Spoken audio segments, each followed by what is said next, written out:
JTF2, here they're in Israel. What are they doing there? Actually, the Canadian Armed Forces are deployed there. They're working out of the embassy in Tel Aviv at the request of Global Affairs. They're providing force protection for the embassy staff and for Canadians. They have also been working really closely with Global Affairs and the embassy to provide contingency planning.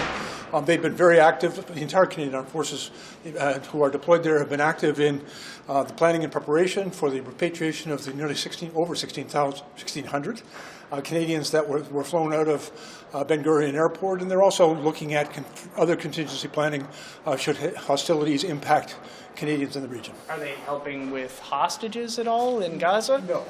To be very clear, their role is they're not providing any military assistance to anyone involved in Gaza. What they're there is they're supporting Global Affairs at the embassy with contingency planning and providing force protection for embassy staff and for Canadians living in the region. Okay. If the situation changes, could they help with that? If the situation changes, could they help if their hostages release? Well, the whole point, the work they're doing is to help and support Canadians. We received a request for assistance from Global Affairs Canada in order to provide the contingency planning, working if there are Canadian hostages who are released, to be able to in order to get them to safety.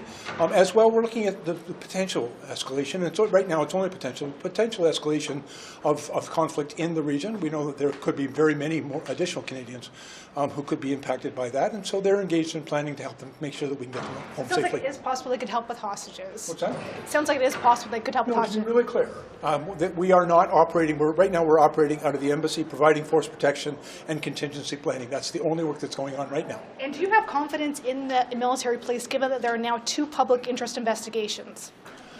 I do, and I think I understand. I've got a little bit of a background in how challenging some of those policing challenges can be, and at the same time, I think that, those matters have been heard before the courts. I will expect to hear if there is, for example, any observation made by the court with respect to the effectiveness of the police response, and we'll continue to work on improving that response. But I remain confident. I wanted to be really clear. We're busy implementing Justice Arbor's recommendations, including Recommendation 5, that these investigations would be turned over to civilian police services of jurisdiction and also to the civilian criminal court system. I hear that there are some protesters in your office, your constituency office. What do you make of that? Well, in Canada, people have the right to lawful, peaceful protest. It's protected under the Charter.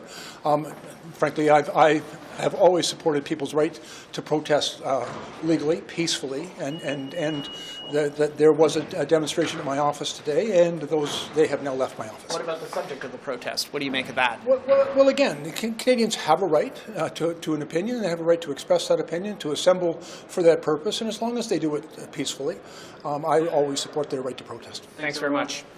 There's some protesters in your office in Winnipeg. What do you think of that? What do I think of that? Yeah. I support everyone's right to protest as long as they're peaceful and they follow the rules, and it's a passionate issue. I respect their position, and I respect their right to protest. Thanks very much. I hear there's some protesters in your constituency office in Victoria. My understanding is that they met with my staff, we explained our position, and they have left my office. Oh, okay. All right. Thanks. Do you have any comment about their particular protest? I wasn't present. I only have my report from my staff, but as I said, they showed up, we had a dialogue, and they have now left. Okay. Thank you very much. I'm getting an email saying that a whole bunch of MPs' offices are being occupied by Palestinian activists who are unhappy with the conflict. Have you heard anything about this? Any thoughts on it? No, I have not heard. Nothing. I talked with my constituent staff in the morning, nothing at my office. Some Canadian Muslim groups said this morning, they were in Ottawa, saying that the answer to Israelis' response in Gaza should be condemned more forcefully. Do you agree with that? Should the government be more firmer on that than what's happening in Gaza? As you all know, that I have said that it's important that Canada be a strong voice to call for a ceasefire and stop the killing of the innocent civilians.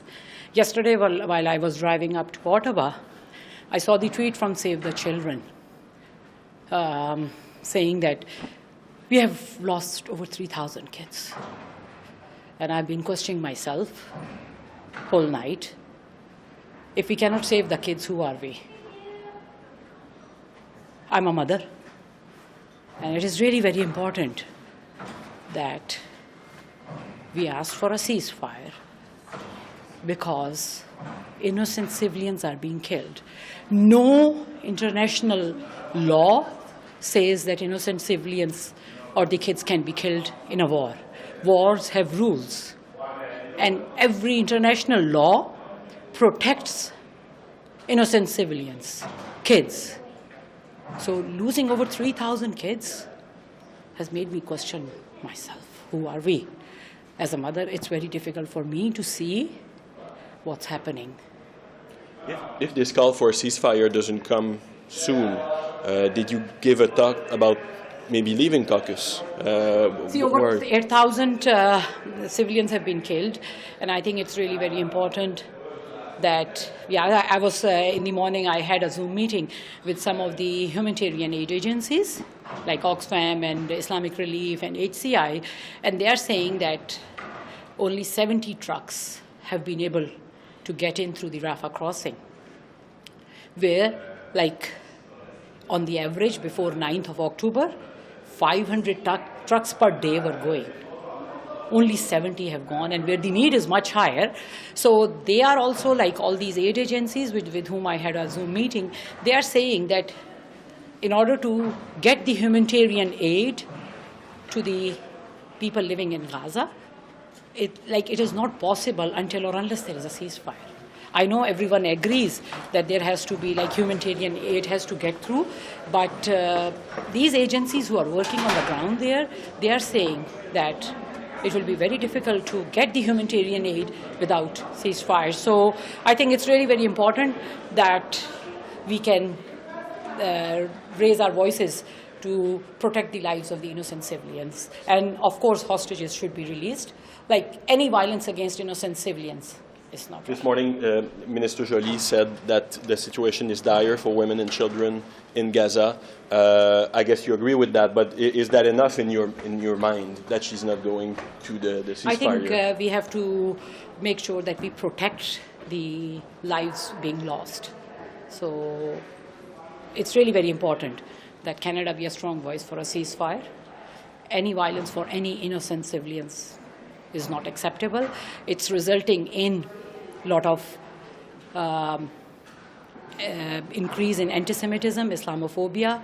Yesterday, Minister Kamal Khera was in my constituent office. Like, we had a roundtable with some Muslim leaders from my own riding, and it was very heartbreaking to see those hear about those stories. At my Islamic Heritage Month celebration, which was planned 2 months ago, one of the school, it was for last Friday, one of the school where the kids have been working for the last 2 months preparing, pulled out of it because the parents were fearful that they didn't want to have their kids' names up front. As a mother, I am fearful about the safety and security of my staff, constituent staff, as well as my family. Thank you. Thank you. You've got a semi-rural riding. Are farmers looking for a break on heating their chicken coops, heating their greenhouses? Coburg's not exactly, the Northumberland County's not greenhouse central, but you see where I'm going with this. Yeah, we don't have a ton of greenhouses. We do have some in our riding, but we have lots of agriculture, especially in some of the more rural areas. And yeah, the number one thing I hear from the farmers is carbon tax and the impact it has. So any type of break they can get, whether it be 2, 3, 4, or a complete axing of the carbon tax, farmers are excited for. When you say 2, 3, 4, I don't understand. Oh, sorry. My apologies. That's a private member's bill that's currently in the Senate. That started with me as 216 in the last Parliament, but didn't make it through. So, yeah. Okay. Sometimes farmers are always looking for an advantage anytime they can get because they're farmers, right? Do you think this is a legitimate amount of money that they're having to pay? Yeah, well, you look at some of the agricultural associations, whether it be Manitoba or Saskatchewan, they've priced it out. It's tens of thousands of dollars.